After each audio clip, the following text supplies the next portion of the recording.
Hi, I'm Rob, and this is my 2007 Chevy Suburban, affectionately known as the $5 footlong. In today's video, I'm going to be changing the oil pressure sensor on this car. Now, before I get started, I want to let you know that I'm not a professional mechanic, so I'm offering this video up for entertainment value only. Now, before I actually replace the sensor, I will mention that the sensor may actually be good, and the problem may be caused by this little filter screen that goes between the sensor and the engine block.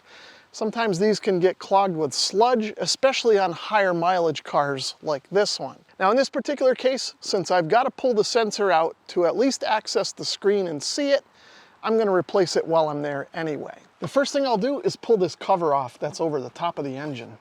This just pulls off, it's just held on with clips. The hardest part of this whole job is accessing the sensor because it's pretty much on the back of the engine underneath the cowl. So I'm doing my best to show this to you here. We're at the back of the engine, right against the firewall. You can see the fuel line is here, this silver piece, and then there's a vacuum line here. And then there's also a plastic cover over here. The sensor is sort of down there behind the plastic cover. You can see the very top of the electrical connector. So that's the first thing we're going to need to do, is reach in and disconnect that connector.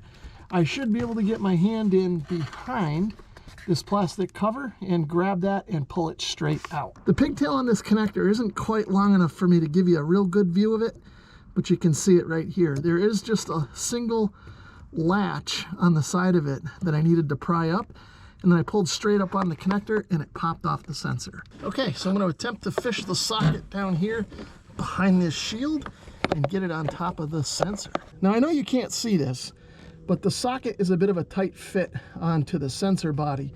So I'm going to wiggle it around and make sure that it seats down properly so I don't strip anything. So now I'm going to try and get in here with some extensions and swivels to see if I can get access to this thing with my ratchet. After I get this out, I'll show you what I ended up using for a combination of tools. So I've got some extensions and swivels in there. Let's see if this will come off. And actually, that seemed like it loosened up pretty easily. So I was having trouble trying to loosen that with all the swivels and extensions.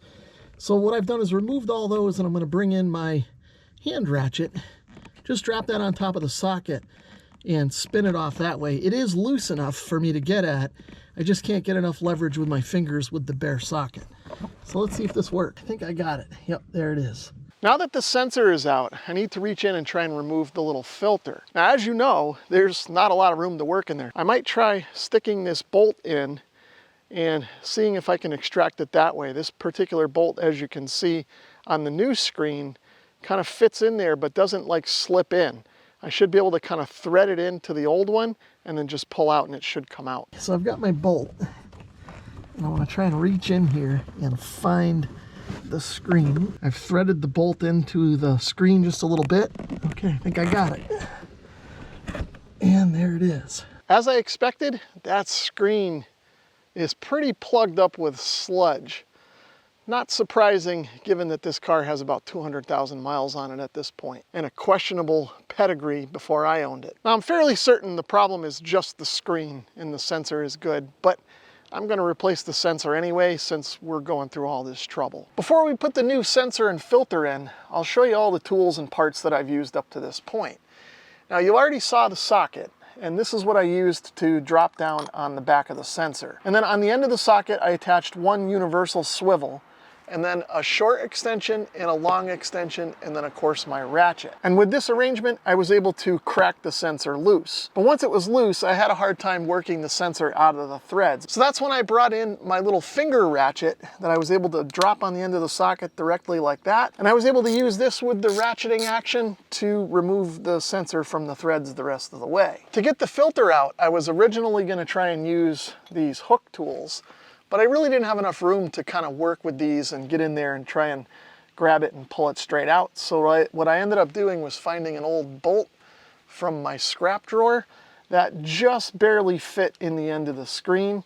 I was able to kind of actually thread it in a little bit into the plastic, and then I was able to pull this straight out without too much trouble. Now, just for reference, here is the new sensor and the old sensor side by side. You can see that they look pretty much identical.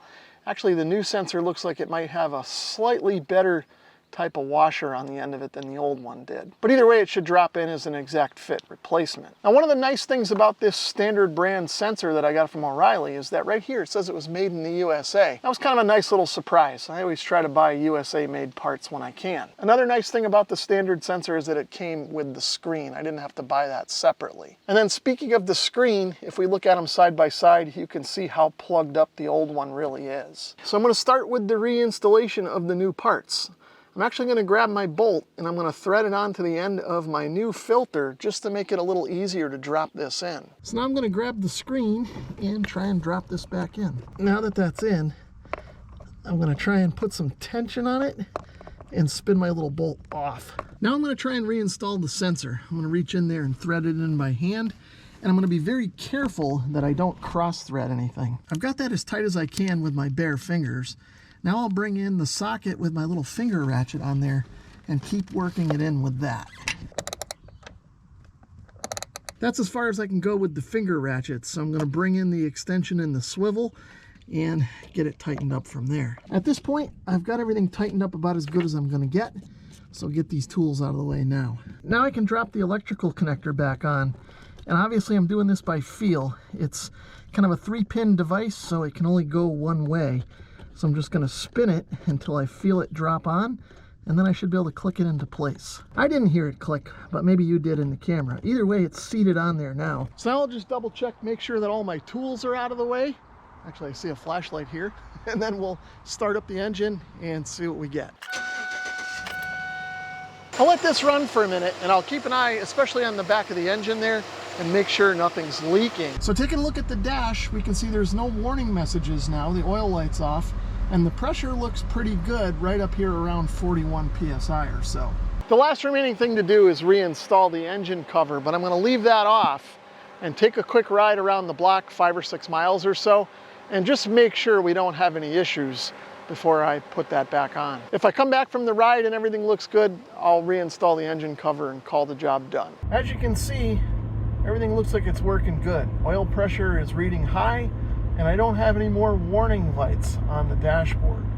So I think we've got this problem solved. I hope you found this video helpful. Thanks for watching.